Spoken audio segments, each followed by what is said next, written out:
చూస్ country delight, live better. ఇప్పుడే country delight app ని download చేసుకోండి. ఇప్పుడు మీ టైంలో చేసిన చాలా మంది కమెడియన్స్ ఆర్థికంగా చివరి రోజుల్లో చితికిపోయి తినడానికి తిండి లేక, ఉండడానికి ఇల్లు లేక ఎక్కడెక్కడో చనిపోయిన వాళ్ళని కూడా మనం చూసాం. వాళ్ళని చూస్తున్నప్పుడు, వాళ్ళ రియల్ స్టోరీస్ చూస్తున్నప్పుడు రియల్కి అమ్మో అనిపించి, మనకే బాధ అనిపించి చాలా మందికి కూడా హెల్ప్ చేసుకుంటూ వచ్చింది సుమన్ టీవీ.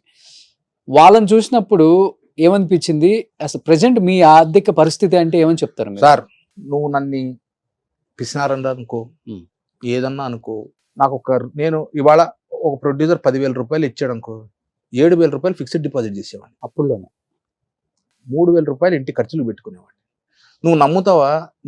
నేను పెళ్లి టైంకి, నేను 2000 డిసెంబర్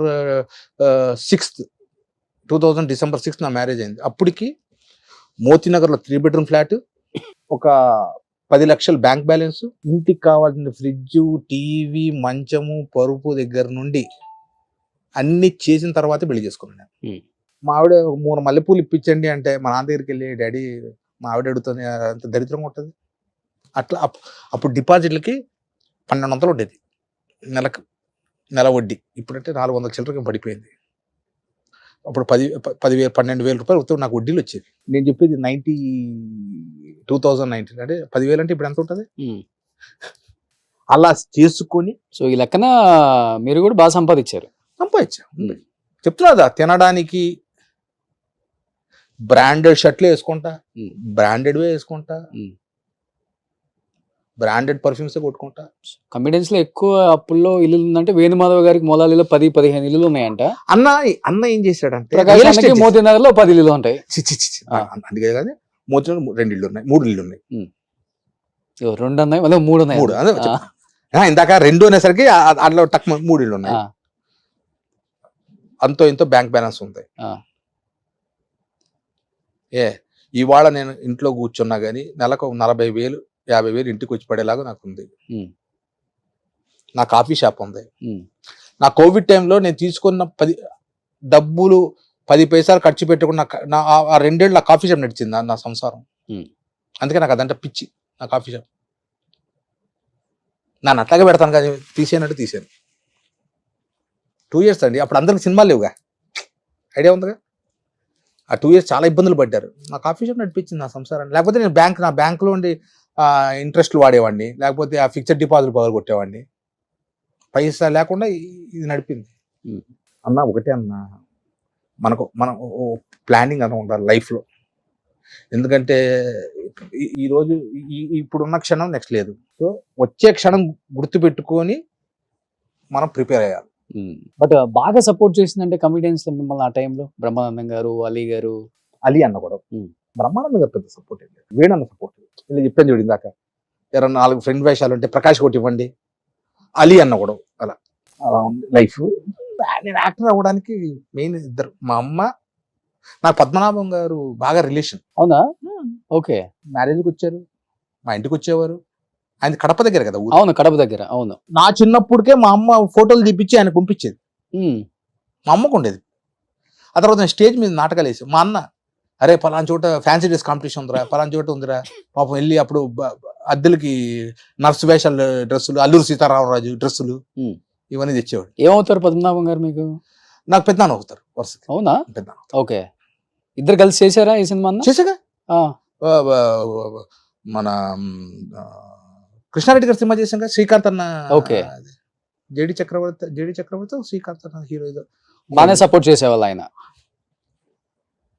అల్లు రామలింగ గారితో చేసి. పద్మనాభం గారు కూడా పెద్దనాన్న అన్నారు కాబట్టి చివరి రోజుల్లో ఆర్థికంగా చాలా ఇబ్బంది పడి చనిపోయారు కదా.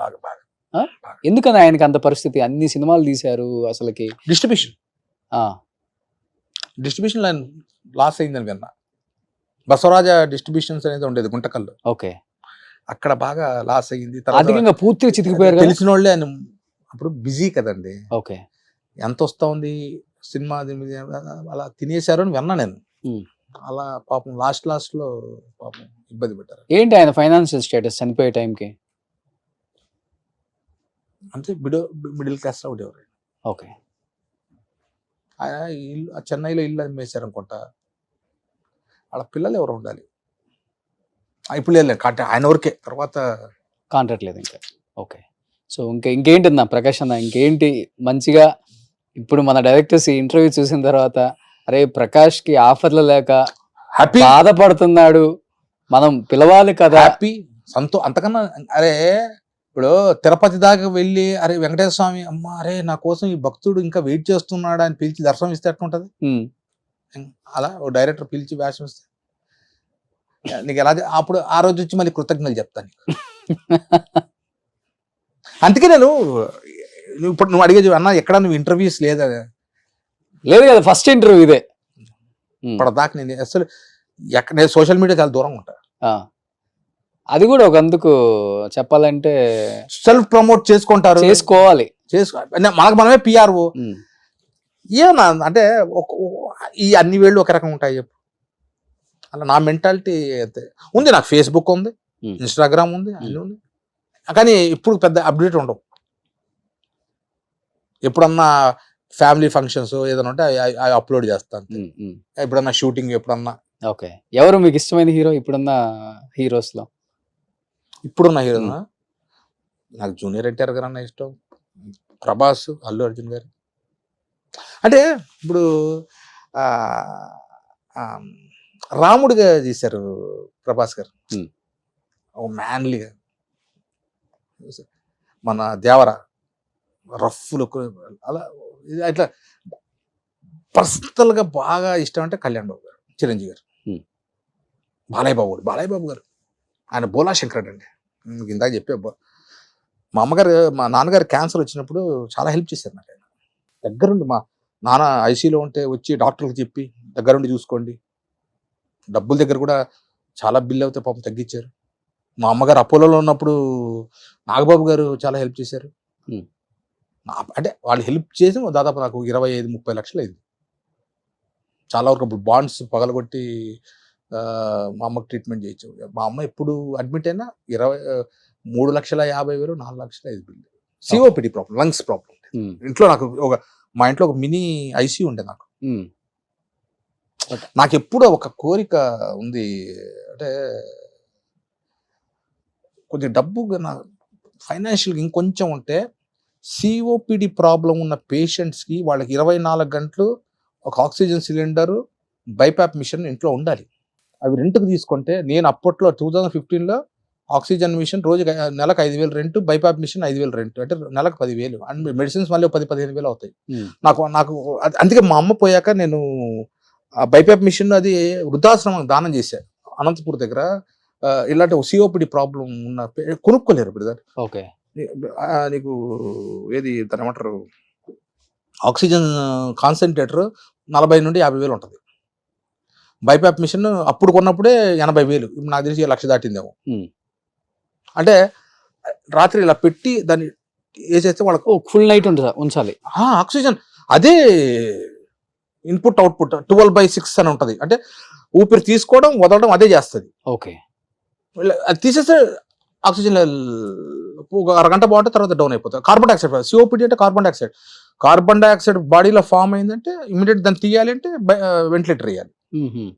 నాకు అది ఒకటి ఉంది. అట్లా అలాంటి పేషెంట్స్కి నాకు అంటే దేవుడు అలాంటిది ఏమైనా వస్తే ఒక 10-15 బైపాప్ మిషన్లు చేసి అతను హ్యాపీగా ఉన్న రోజులు అక్కడ పెట్టి దాన్ని మళ్ళీ తీసుకొచ్చి మళ్ళీ సర్వీస్ చేసి ఇంకో అలా చేయాలి. 24-25 మంచి సినిమాలు వస్తాయి, వచ్చిన రెమ్యూనరేషన్ తో హ్యాపీగా. ఎందుకంటే మా అమ్మ ఎంత సఫర్ అయిన దానివల్ల, అది లేకపోతే ఆక్సిజన్ పడిపోతుంది తెలుసా. స్తోమతనుడు కొంటారు, స్తోమత లేనుడు ఏం చేస్తారు. సో ఎనీహౌ ఏం చెప్పాలనుకుంటున్నారు ఇప్పుడున్న డైరెక్టర్స్ కి, హీరోస్ కి డైరెక్టర్ సార్? మళ్ళీ ఇప్పటికైనా ఒకటి చెప్తా, అవకాశం ఇస్తే చేస్తా. ప్రూవ్ అది చిన్నదా పెద్దదా మామూలు దానిగా ఇవ్వండి, అవకాశం ఇస్తే తప్పకుండా చేస్తా. అన్ని చేసి ప్రూవ్ చేసుకున్నారు ఆల్రెడీ, ఇంకా ప్రూవ్ చేసుకోవాలి. చాలా ఈ సముద్రం కాదు, మీరు వెళ్ళినప్పుడు సార్ నేను ఒకటి చెప్తా, మీ ఫొటోస్ పెట్టండి, మీ వీడియోస్ పెట్టండి అన్నప్పుడు ఇది సముద్రంలో, సినిమా ఫీల్డ్ సముద్రం బ్రదర్. మనం ఎంతైనా రేణువులే ఏరుకుంటుంటాం కానీ సముద్రంలో పోయి మనం ముత్యాలు తేలేం. ఎవరైనా కానీ నేను ఇంకా ఒకటో స్టెప్లోనే ఉన్నా అనుకుంటా. ఎనీహౌ బ్రదర్, ఇన్ని సంవత్సరాల తర్వాత నా మీద ఉన్న ప్రేమతో నేను కూడా ఎన్నో ఇయర్స్ అడిగితే ఇక్కడికి వచ్చారు. అంటే అట్లా ఇవ్వకూడదని కాదు, ఉమ్. ఏ అంత పెద్ద సెలబ్రిటీ అంటా నేను. ఒక సెలబ్రిటీ చి, చి, అనే దానికి అంటే- మీనింగ్ మారిపోయింది. ఒకప్పుడు సెలబ్రిటీ అంటే వాళ్ళ కోసం ఎంతో మంది వేల మంది వెయిట్ చేసేవాళ్ళు. నా దృష్టిలో ఇప్పుడు celebrities సెలబ్రిటీ వీళ్ళ అంటే కోసం. సెలబ్రిటీ అంటే ఏంటి? ఒక చిరంజీవి గారు, ఒక కళ్యాణ్ బాబు గారు, ఒక టెండూల్కర్, ఒక వెంకటేష్ బాబు, బాలకృష్ణ, వీళ్ళు సెలబ్రిటీస్. ఇప్పుడు జూనియర్ ఎన్టీఆర్, అల్లు అర్జున్ గారు, వీళ్ళు సెలబ్రిటీస్. మేము ఆర్టిస్టులు అండి. నేను సెలబ్రిటీ అనుకుంటే నా అంత ఉండడు. ఉమ్. ఏ రోజు ఇప్పుడు జనం 10 సినిమాలు చేసిన కమిడియన్ కూడా సెలబ్రిటీ కదా. నీ కోసం జనాలు వెయిట్ చేస్తే నువ్వు సెలబ్రిటీ. ఉమ్. నువ్వు జనం కోసం వెయిట్ చేయడం సెలబ్రిటీ కాదు. సో చాలా మీనింగ్ ఉంది దానికి. సో ఇప్పుడు ఎగబడాలి సార్ జనం. మ్మ్. జనం ఎగబడితే నువ్వు సెలబ్రిటీ. ఉమ్. కొట్టుకు రక్తం గారింది రా, తిరుపతి ప్రకాష్ చూడడానికి వెళ్ళి అది సెలబ్రిటీ అండి. సో ఏ మాటగా మాట మీ టైంలో ఉన్న కమిడియన్స్ కి ఒక వాల్యూ ఉంటుంది. ఇప్పుడున్న కమిడియన్స్ ని కమిడియన్స్ అని ఎవ్వరూ చెప్పరు. వాళ్ళు చెప్పుకోవటమే మేము కమిడియన్, ఇప్పుడు టాప్ కమిడియన్, అంత సీన్ ఎవ్వరికి లేదు. అట్లని ఉండదు. మీ టైంలో ఉన్న కమిడియన్స్ ఏలేశారు. ఇప్పుడు ఒక బ్రహ్మానందం గారు, ఒక రఘుబాబు గారు, ఒక వేణుమాధవ్ గారు, ఒక అలీ అన్న, ఒక ధర్మవరపు గారు, ఒక ఎంఎస్ గారు, వీళ్ళు ఇవి సత్యనారాయణ గారు కథ రాసేటప్పుడు ఫస్ట్ ఆయన లిస్ట్ రాసుకుంటారు తెలుసా. First hero, heroine, next Brahmanandam, Kota Srinivasarao, MS అంతే. నారాయణ, ఎల్బి శ్రీరాము, అలీ, తిరుపతి ప్రకాష్, వేణుమాధవ్, ఇది ఆ తర్వాత క్యారెక్టర్ ఇంతకుముందు ఉన్నది దాని మీద కథ రాసి. చూడండి మీరు ఈవి సత్యనారాయణ గారి సినిమా తీస్తే మినిమం 30 మంది కమిటీస్ ఉండేవాడు. అవును. ఎవడికోవాడు బురిడి ఈ సినిమాలో నెలలు తిరిపడి మమ్మల్ని బ్యాంకాక్ లో పెట్టి షూటింగ్. దానికి అసలు సపరేట్ ఆడియన్స్ ఉన్నారు ఇప్పుడు. సంతోషంగా గంట 2.5 hours ఎలా అయిపోతుంది సినిమా, అలా అలా కళ్ళు తీసుకు అయిపోతుంది సినిమా. బట్ అలాంటి రోజులు రావాలి, అలాంటి డైరెక్టర్స్ thank you, మళ్ళీ man. అలాంటి సినిమాలు Thank you. తీయాలి. Thank you. గొప్ప గొప్ప కమిడియన్స్ మన ఇండస్ట్రీలో ఇంకా మళ్ళీ కనిపించాలి అనుకునే ఉన్నారు చాలా మంది వాళ్ళకి పాపం ఉన్నారు. మళ్ళీ ఒక డైరెక్టర్, ఒక ప్రొడ్యూసర్స్ ఇలాంటి ఆలోచించి తీయాలి వాళ్ళ మీద. అండ్ నేను అంటే ఒకటే రిక్వెస్ట్ చేసుకోండి, చిన్న వేషం అని ఇవ్వండి. నేను ఇందాక చెప్పాను చూడబ్బా, ఇంత పెద్ద పెద్ద వేషాలు చేసావు, ఏం 2 సీన్ల వేషం ఇవ్వండి సార్, 2 సీన్ల వేషం ఇవ్వండి చేస్తా. నేను ఐఎమ్ రెడీ కదా. ఇప్పుడు దాకా తిరుపతి ప్రకాష్ డబ్బులు డిమాండ్ చేశాడు అన్న పేరు లేదు, టైంకు రాడు అన్న, నాకు అదే అనిపిస్తుంది ఒక్కోసారి. నేను ఏం పొరపాటు చేశాను, నేను అప్డేట్ ఏమైనా అవ్వాలా, ఏమవుతుంది అప్డేట్, అప్డేట్ అంటే ఇప్పుడు నేను 6 pack పెంచలేము, ఈ అప్డేట్ అంటే ఏం అవ్వాలా ఒక్కసారి అనిపిస్తుంది. మనం ఏ రోజు ఏ డైరెక్టర్ని కానీ ప్రొడ్యూసర్ డిమాండ్ చేయలేదు. 5,000 ఇచ్చాడా, 10,000 ఇచ్చాడా, 70,000 ఎంత తీసుకుంటావు సార్, 25 ఓకే సార్ చూడండి సార్, ఒక 10,000 అటు ఇటు లేదబ్బా, సరే 30, 50, 10 అంటే నా రెమ్యునరేషన్ 500తో స్టార్ట్ అయింది. ఒక ఆర్టిస్ట్ గా మీ పెయిన్ నాకు అర్థం అవుతుందన్న. డెఫినెట్ గా ఇండస్ట్రీలో ఉన్న పెద్దలందరికీ, డైరెక్టర్స్ కి, ప్రొడ్యూసర్స్ కి మా రిక్వెస్ట్ ఒకటే, ఎంతో మంది ఆర్టిస్టులు ఇప్పటికి కూడా అంటే ఆఫీసులకి వెళ్ళి మేము ఈ సినిమాలు చేసాం, మేము ఒక ఆర్టిస్ట్ అని చెప్పుకునే ఆర్టిస్ట్ పరిస్థితి వచ్చిందంటే ఆర్టిస్ట్ వెళ్ళడానికి రెడీగా ఉన్నాం, అక్కడ బయట వాళ్ళు వదలరు. అదే ఒకప్పుడు తెలుగులో అంటే తెలుగు వాళ్ళే ఉండేవాళ్ళు, ఈ సెక్యూరిటీ వాళ్ళంతా రాగానే ఆహా రండి అన్న, రండి రండి ఓనర్ బా నీ కింద వాచ్మెన్ కి ఎవరిని లోన్ పంపించొద్దు అంటే ఆడ పాపం ఎందుకు పంపిస్తాడు అంతే. ఇప్పుడంతా నేపాలీ వాళ్ళు, హిందీ వాళ్ళు, ఇప్పుడు అంత యూపీ బిహారీ వాడు రాగానే నువ్వు ఎంత కార్తీ అంటారు. ఆడికి తెలిసినంత షారూక్ ఖాన్ వాళ్ళు తెలుసు, తిరుపతి ప్రకాష్ ఎందుకు తెలుసు. సూపర్. నిజంగా మంచి మంచి వేషాలు ఇవ్వండి. మన ఆర్టిస్టులు చాలా మంది ఉన్నారు, వాళ్ళు అంటున్నారు ఒకప్పుడు పెద్ద పెద్ద క్యారెక్టర్స్ చేసాము, ఈ రోజు ఒక్క సీన్ చేయడానికి కూడా మేము రెడీ. మన ఆర్టిస్టులు వెనకుండి ఎప్పుడు స్క్రీన్ మీద కనిపించాలని ఒక తపన ఆర్టిస్ట్ కి ఎప్పుడు ఉంటుంది. చచ్చిపోయే వరకు ఆర్టిస్ట్ బ్యాకప్ తోనే పోవాలనుకుంటాడు. అది సో అలాంటి ఆర్టిస్టులు చాలా మంది ఉన్నారు. వాళ్ళ బాధను అర్థం చేసుకొని మీరు ముందుకు వచ్చి మన వాళ్ళకి అవకాశం ఇస్తే మన వాళ్ళు కూడా ఏంటో ప్రూవ్ చేసుకునే ఇది కూడా వాళ్ళకి దక్కుతుంది. ఎందుకంటే ఇప్పుడున్న తరానికి మొత్తానికి వీళ్ళు ఎవరో తెలుసు, వీళ్ళు ఎంతగా సినిమాని అలరించారో, సినిమాని ప్రేమించారో, పెద్ద పెద్ద హీరోలు వెనక చేసిన వాళ్ళు ఈ రోజుకి కూడా ఆఫీసులకు వచ్చి ఫొటోస్ ఇవ్వండి అనే స్థాయికి వచ్చాము అంటే, సో మన వాళ్ళకి మనం ఎంత గౌరవం ఇస్తున్నామో ఒకసారి అర్థం చేసుకోండి. సో నా పర్సనల్ రిక్వెస్ట్, నా ఇంటర్వ్యూలలో వచ్చిన పెద్ద పెద్ద ఆర్టిస్టులు ఇప్పుడు అవకాశాలు లేక అవకాశాల కోసం వెతుక్కుంటూ ఉన్నామని చెప్పినప్పుడు మనకే బాధ అనిపిస్తుంది. బట్ వాళ్ళందరికీ మీరు ఒక సీన్ రాసి వాళ్ళ వెనక తిరిగిన వాళ్ళం. బట్ వాళ్ళని గుర్తించి వాళ్ళకి ఒక అవకాశం ఇవ్వండి, ఇస్తారని మేమైతే నమ్ముతున్నాం. అన్నా రెడీగా ఉండండి, చూద్దాం ఏ ఫోన్ ఎందుకు వచ్చిద్దో. ఇస్తారేమో. ఓ ప్రకాష్ ఇంకా ఉన్నాడా అని ఇస్తారేమో. Super anyhow wish you good luck అన్న. Thank you Thank you. Thank you so much. Thank you brother. ఉండండి, thank you very much. Strong గా ఉంటారు మీరు ఏదొచ్చినా గానీ. నేను అస్సలు మనం వణకం జనకం ఉన్న వనకం తనకం వణికే అంత ఉంది అసలు ఎక్కడ.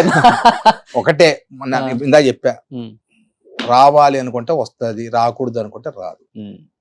బట్ అంటే అడగాల్సింది అడిగి అడిగి అడిగి అడిగి అడిగి అడిగి అడిగి అడిగిపోయిన చెప్పు వదిలేసా.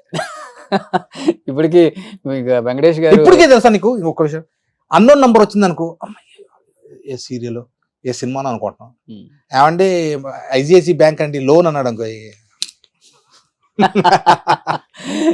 సో మీరు అంటే ఏ కొత్త ఫోన్ వచ్చి అన్నోన్ నంబర్ వచ్చినా మనకు చిన్న ఆశ, సినిమా వాళ్ళు ఏమైనా పిలుస్తారా, సీరియల్ పిలుస్తారా, ఇది ఏదో చాలా అన్న మీ క్యూట్ క్యూట్ ఎక్స్ప్రెషన్స్ చాలా అనమాట. ఇప్పటికే నాకు అదే వచ్చేటప్పుడు మీరు వెంకటేష్ గారు జుట్టు లాగే సీన్ అబ్బాయి గారు అబ్బాయి గారు అద్భుతం సార్.